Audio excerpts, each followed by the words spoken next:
What's up, man? Hector here, strongastheck.com. In this video, we're closing out the 3-part series on how to build a stronger and more capable body with one kettlebell and your body weight so you can boost your kettlebell workouts. Very long title, very long series. But essentially, the whole purpose, the reason why I put this together for you is to help you to understand the concepts of strength training. Again, if you missed out on video number 1, look over my shoulder and check out the first episode there of why I started this series, okay? So I'm not gonna waste all that time here in this introduction. So check that out if you're new to the series, and then it'll tell you why I put all this together. But today we're gonna be closing out the series, and we're gonna be focusing on 2 aspects of the cross-body stabilization that are gonna make you stronger, more capable. Ultimately, the goal here is to get more out of your workouts so that way you can build that stronger, more capable body and do more of what is important to you and more of the things you enjoy, like hunting, golfing, fishing, doing jiu-jitsu, like whatever that is for you. The whole goal is for this strength training to serve you so you can do other things, all right, and not be the greatest at exercise. The goal is to be the strongest version of yourself so you can do those things and lead your family from a place of strength and not from a place of fear or weakness, but they're kind of the same thing, right? Anyway, let's get started. All right, so I already kind of teased a little bit at the end of the last video of what we're gonna be covering today, all right? And this is 2 parts that we put together. It's called the red light, yellow light, green light system. And it's all based around a series of movements, okay? And basically what it allows our students to do is to get a direct feedback of their movement competency, where they're at, how they're moving. And then based on that, this is a kind of like a test, retest, repeatable system that they can run themselves through. And then based on how they score, it lays out, these are the very particular kettlebell exercises and body weight movements that you're allowed to do based on where you're at.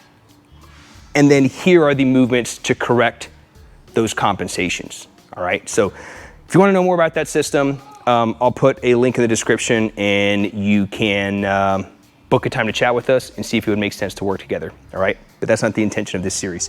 But I just thought I'd throw that out there because I know I'm gonna get the question. It's like, how do I put all of this stuff that you're sharing with me? How do I put all of this together? Well, we have an exact system that we give to our students that takes them through all of this step by step, an actual strategy, all right? But I just thought I'd throw that out there because I know I'm gonna get the question. So, all right, 2 things to focus on here to close out. Very simple: static motor control, dynamic motor control, okay?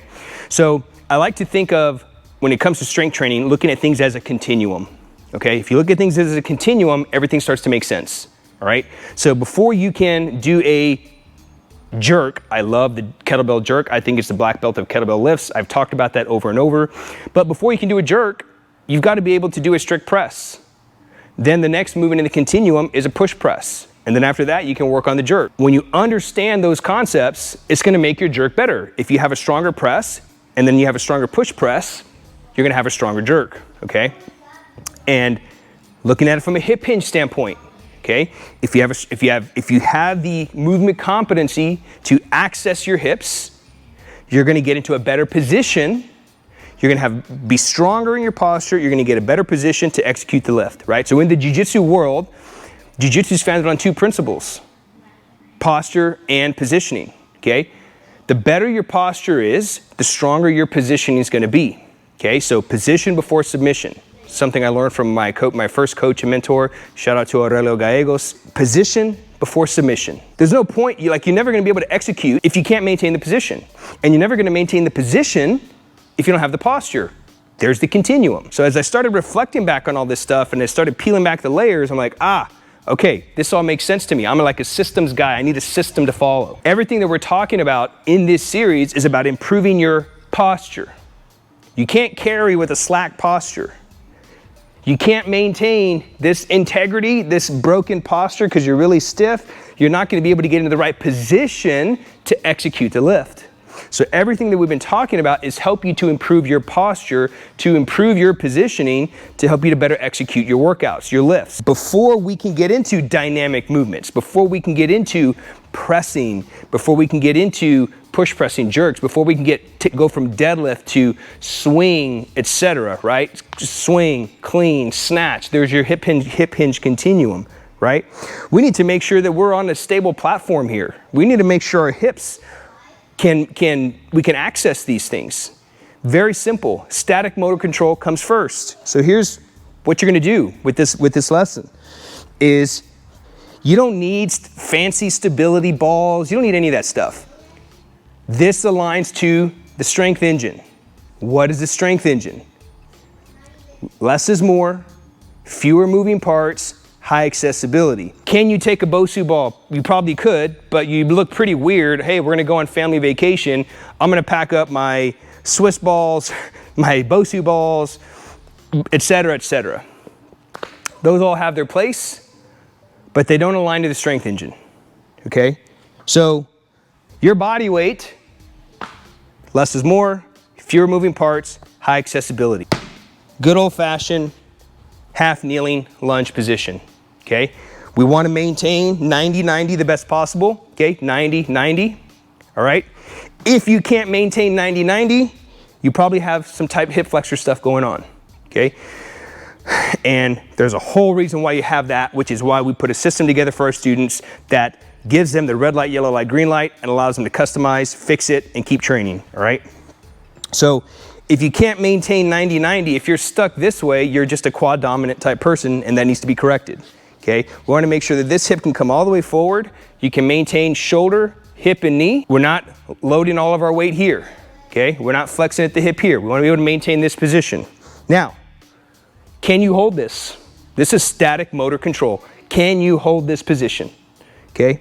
Now, the reason why I say you don't need a stability ball, BOSU ball, any of those things, you can just use your own body weight, is to take that up a notch, right? Kind of like how we did episode 1, X lift. We got the X lift on all 6 points, then take it up a notch to X lift on all 4 points. One way to take that up a notch is to narrow your base. Put you in a proprioceptive, fancy word, body awareness, proprioceptive, rich environment. Narrow your stance. Can you maintain? You're basically going to be on, let's make sure I am. See, now I am because I can feel it now. I was cheating before. I had this foot here as a kickstand. Cheating, okay? Want to maintain the best we can, everything in one straight line. Now, you might not be able to do that in the beginning, but for you, here, railroad tracks, this right here, the moment you move that foot a little bit, you'll start moving all over the place.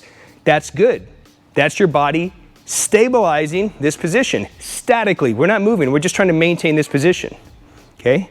Then I move it in closer, and then the body starts to move and it starts to twitch. Your goal is to maintain your weight over this knee. See, this is me statically trying to maintain this control. And you want to do this, hold this for 2 minutes. If you can hold this for 2 minutes, both sides, you're ready to move on to step 2. Can you hold this, right?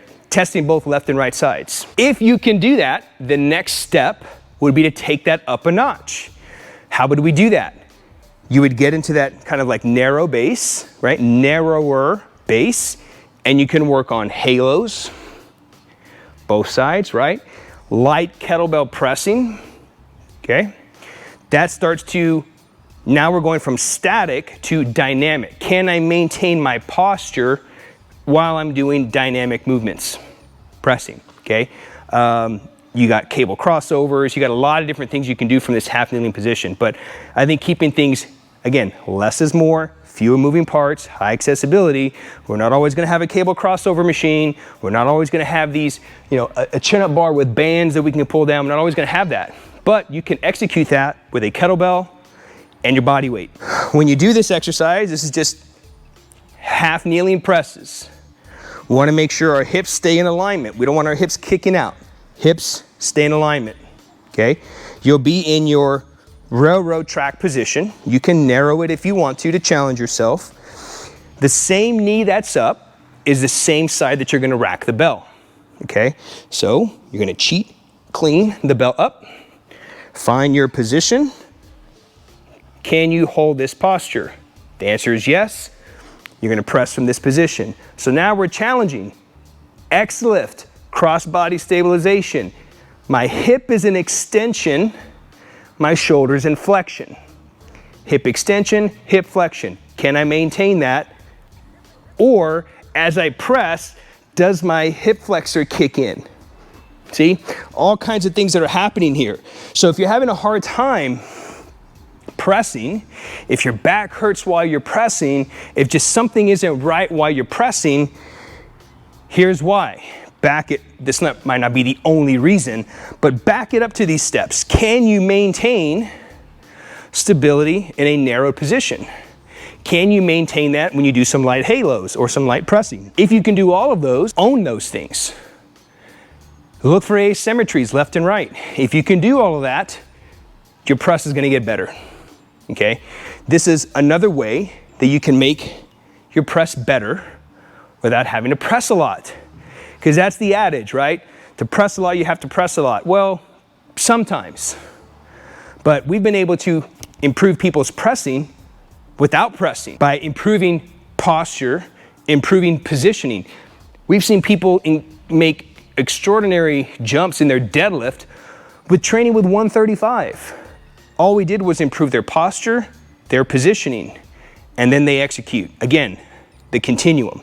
The continuum here is static motor control, dynamic motor control. So I like to look at things as a continuum, and if you start to look at them that way, you get a better understanding of why you're doing certain things that you're doing. Then you can practice those concepts, and then from there, it'll manifest in the training, and you'll be like, wow, press has gotten better, and I actually haven't been pressing that much. Or wow, deadlift's getting better, I haven't been deadlifting that much. Make sense? So that's it for this series. Put these things into action. Let me know what you like about them. Let me know what's working. Let me know what's not working. And be sure to subscribe, like, hit the notification bell so that way you can stay up to speed with new videos in this series that we'll be putting together for you, all right? And if you're curious about this whole system that we put together for our students, I will put a link to our calendar. The intention of that is to set up a time to chat to see if it would make sense to work together, reveal that system to you to help you get on your way to building a stronger, more capable body so you can do more of what you enjoy with your family, all right? So that's it for this series. Appreciate you watching, and I'll see you on the next one. Peace.